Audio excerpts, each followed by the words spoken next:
नमस्कार, your astrologer online में आप सभी का स्वागत है। जैसा कि आप सभी लोग जानते हैं, चाइना में कोविड का संक्रमण काफ़ी तेज़ी से बढ़ रहा है। तो आज हम बात करेंगे अगले कुछ महीनों में भारत में कोविड की स्थिति क्या रहने वाली है। आप में से कुछ लोग जानते होंगे, भारत का जो नववर्ष है उसको हम चैत्र शुक्ल प्रतिपाद में तिथि में मानते हैं। तो इस टॉपिक का विश्लेषण करने के लिए हम चैत्र शुक्ल प्रतिपाद 2022 की जो कुंडली है उसकी सहायता लेंगे। और अगला जो नववर्ष है वो लगभग 21 मार्च 2023 से प्रारंभ होगा। तो 2022 के चैत्र शुक्ल प्रतिपाद तिथि का जो ट्रॉपिकल हॉरोस्कोप है वो मैं बना चुका हूँ। तो ये कुंडली मेरे सामने है, जिसमें जो लग्न है वो कैंसर यानी कि कर्क राशि का है। क्योंकि ये एक इवन साइन है, हम सारी काउंटिंग एंट्री ज़ोडिएकली करेंगे। अगर आप जेमिनी सूत्रों का अध्ययन करें तो उसके अध्ययन के बाद आप रिसर्च करके इसको टेस्ट कर सकते हैं, आपको काफ़ी अच्छे रिजल्ट मिलेंगे। तो चलिए कुंडली पे वापस आते हैं। लग्न कर्क राशि यानी कि कैंसर साइन में है। इसका स्वामी मून सन और मरकरी के साथ एरीज में बैठा हुआ है। टॉरस में राहु है, पाइसिस में जुपिटर है, वीनस सैटर्न और मार्स एक्वेरियस में है, केतु स्कॉर्पियो में। तो सबसे अच्छी चीज़ इस कुंडली की ये है कि यहाँ पे जुपिटर जो कि अपने ही राशि में बैठा हुआ है, ये अपने एक्सॉल्टेशन यानी कि उच्च की राशि में दृष्टि दे रहा है, जो कि लग्न है। लग्न भारत का एक जनरल कंडीशन बताता है, लोगों का जो जनरल कंडीशन रहेगा, भारत का ओवरऑल क्या स्टेटस रहेगा उसको बताता है। और जुपिटर की दृष्टि जब पड़ जाए इस भाव में तो ये एक ईश्वर का आशीर्वाद है। तो ये एक बहुत बड़ी ब्लेसिंग है भारत के लिए।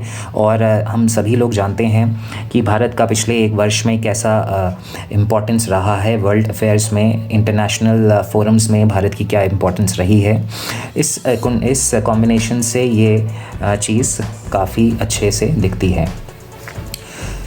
अभी जो लग्न का स्वामी है वो मून और मरकरी और सन के साथ एरीज में बैठा हुआ है, जो कि दूसरे और 11वें भाव का स्वामी है, और सन 12वें भाव का स्वामी है। तो ये आपके फाइनेंसेस को भी और इकोनॉमिक जो कंडीशन है भारत की उसको दिखाता है। और 12th भाव जो है ये लॉसेस और एक्सपेंडिचर का भाव है, यानी कि इस कॉम्बिनेशन से देश की इकोनॉमी में डेफिनेटली स्लो डाउन आना था, जो कि आया है पिछले कई महीनों में। और हम सभी लोग जानते हैं कि ये क्योंकि ये जब सन है ये उच्च का होकर बैठ गया है एरीज में, यानी कि जो आपके जो देश के एक्सपेंडिचर्स हैं, जो खर्चे हैं देश के, वो काफ़ी अच्छी तरीके से काफ़ी एफिशिएंटली मैनेज हुए हैं। इस कॉम्बिनेशन को जो पीड़ित कर रहा है सबसे ज़्यादा वो है सैटर्न, वो भी छठे भाव से।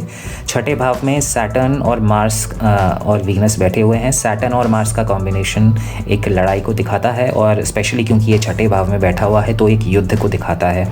और जैसा कि हम सभी लोग जानते हैं, रशिया और यूक्रेन के बीच में जो युद्ध हुआ है उसका क्या इम्पैक्ट रहा है पूरी दुनिया में, और उसी का असर भी भारत में पड़ा है, भारत के इकोनॉमी में पड़ा है, जो काफ़ी क्लियरली इस कुंडली में दिखता है।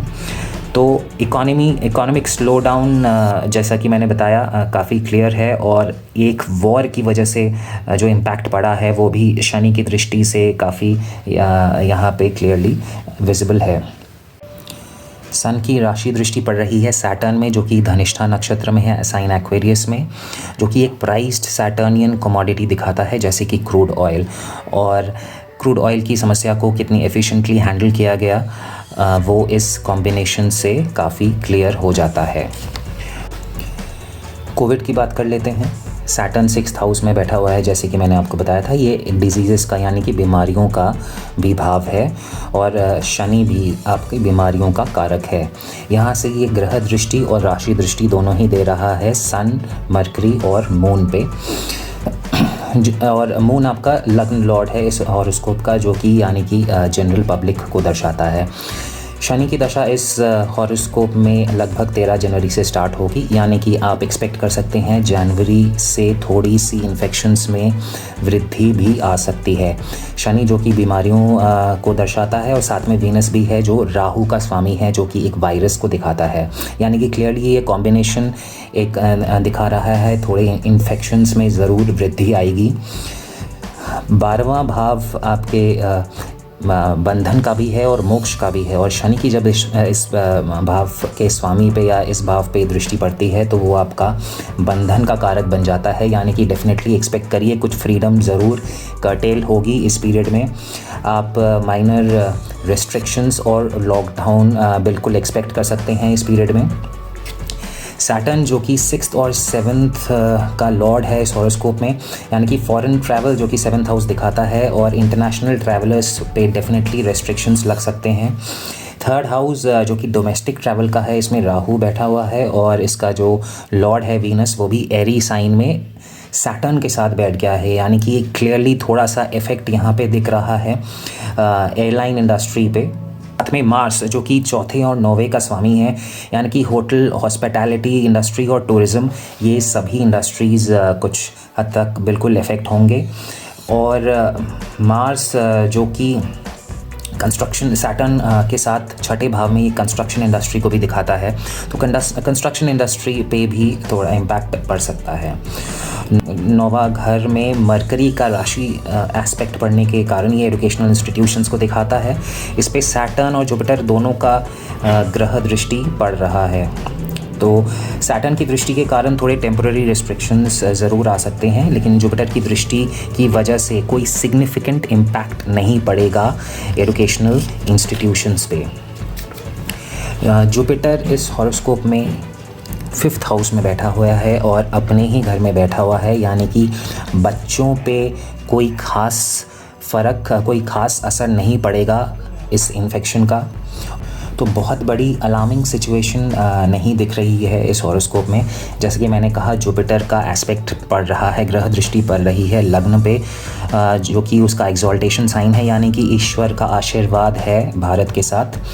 और 6ठे भाव का स्वामी जो कि ये दर्शाता है हम प्रॉब्लम्स को कैसे टैकल करेंगे इस सिचुएशन को, वो भी अपने मूल त्रिकोण साइन में काफ़ी पावरफुल साइन में बैठा हुआ है।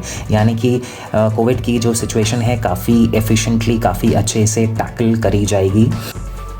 मार्च 2023 के बाद की स्थिति के लिए हमें चैत्र शुक्ल प्रतिपाद 2023 की कुंडली का अध्ययन करना होगा।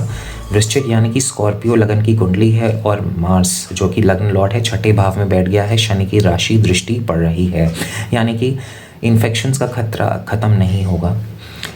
लेकिन क्योंकि यहाँ पे एक प्लैनेटरी इंटरचेंज है मरकरी के साथ और मार्स भी नवांश कुंडली में वर्गोत्तम का हो गया है, यानी कि सिचुएशन कभी आउट ऑफ कंट्रोल नहीं होगी।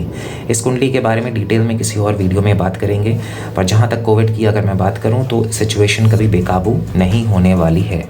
बहुत बड़ी कोई वेव एक्सपेक्ट ना करें और आप बहुत ज़्यादा चिंता करने की ज़रूरत नहीं है, बट कोई बहुत बड़ी अलार्मिंग सिचुएशन बिल्कुल नहीं है, लेकिन आप डेफिनेटली लापरवाही ना बरतें और कोविड के नियमों का बिल्कुल पालन करें। जो भी आपका दायित्व है कोविड प्रोटोकॉल्स को फॉलो करने का, उसको डेफिनेटली आप करिए।